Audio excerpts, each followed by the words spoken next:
আজকে আমার ভাইয়ের কাণ্ড দেখে তোমরাও হাসবে। আর বলো না, সকালবেলা গাছে জল দিচ্ছি, এমন সময় সৌম্য এসে বলছে, রিয়া পিসি, দীপদাদাকে কোথাও খুঁজে পাওয়া যাচ্ছে না সকাল থেকে।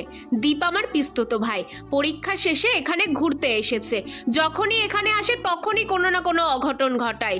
তাই একটু ভয় পেয়েই খুঁজতে বেরোলাম। ছেলেটা গেল কোথায়? পাড়াতে কোথাও খুঁজে না পেয়ে একবার মাঠের দিকটাতে গেলাম, ওই দিক থেকেই আওয়াজটা পাচ্ছি।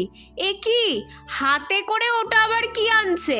কাছে গিয়ে দেখতেই আমি হাসবো না কাঁদবো বুঝতে পারছি না। জিজ্ঞেস করলাম, কি রে, এটা কি?